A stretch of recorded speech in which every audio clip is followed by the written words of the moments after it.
So, Unplanned is now in theaters and is the based on true story of Abby Johnson as she went from being the youngest Planned Parenthood director to one of the most pro-life activists out there.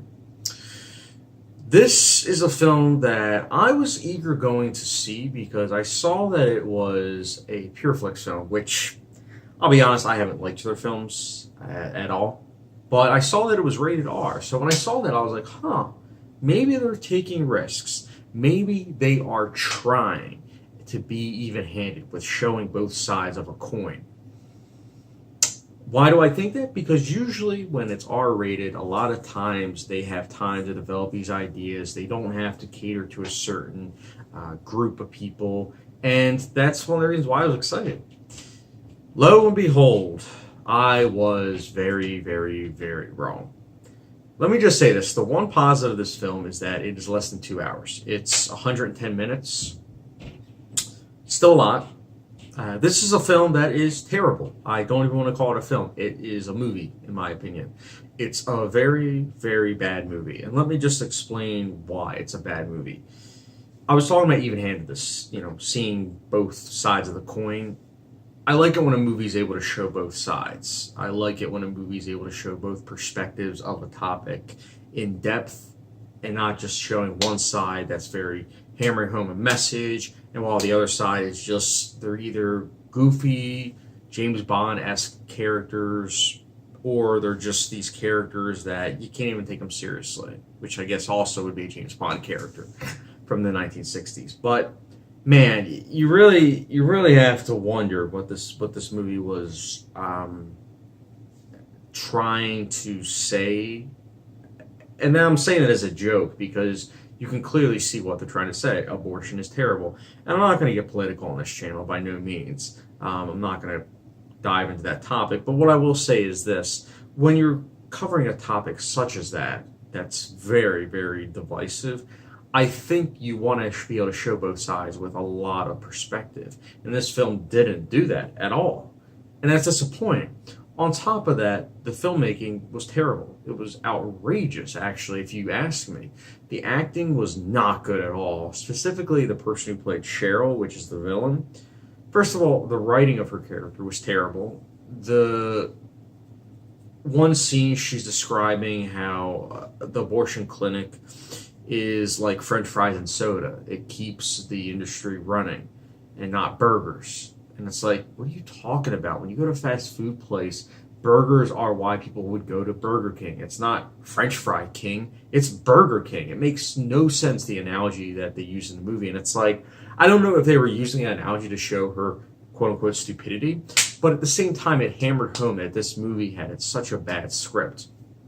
There are scenes at the end that are just so outrageously hilarious, and I didn't laugh. I didn't laugh in the theater because it was pretty packed, but I was just like, are you serious? Some of the things that happen at the end, you're like, oh my goodness, it would never happen. Just some of the things, and I get it, some people are going to say it's based on a true story, but at the same time, there's something called poetic license, and I feel like this movie did a lot of it. And I'm fine if a movie does that sometimes, if it does it to actually propel an interesting story move forward. But this movie didn't do that. This was a very cliched movie. We've seen this type of movie so many times before, where there was a leader that's of power. This is literally the story of Moses, just a lot less interesting. Because the story of Moses was actually interesting.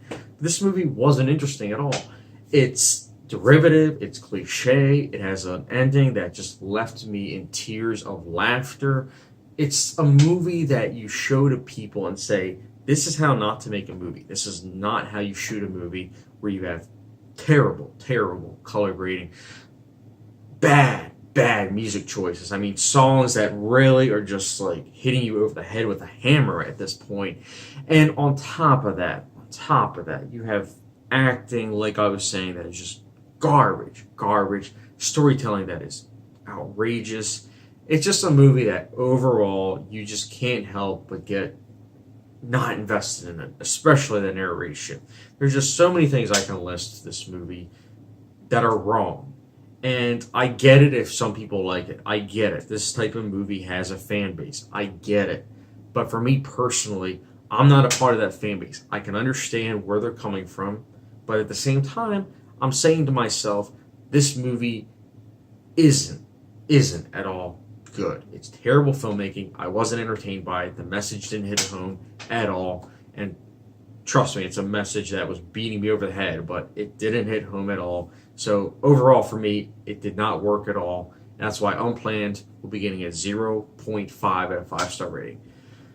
This is a movie that left me tired at the end. It really did. It's a movie that I was watching and I was like, my goodness, is this pacing dragging or what? But guys, again, with keeping an open mind, I'm curious to hear you guys' thoughts. I'm actually very curious because when I filmed my review for Boy Erased all those months ago, I got private comments from this lady, and I'm not calling her out. I'm not going to say her name or anything, but she commented privately so no one else could see it. And if someone does that this time, that's okay. But at the same time, I want to hear you guys' thoughts legitimately in the public description down below, so that way we can get a discussion going. Because again, I am curious to hear you guys' thoughts. And again, we'll keep it open-minded.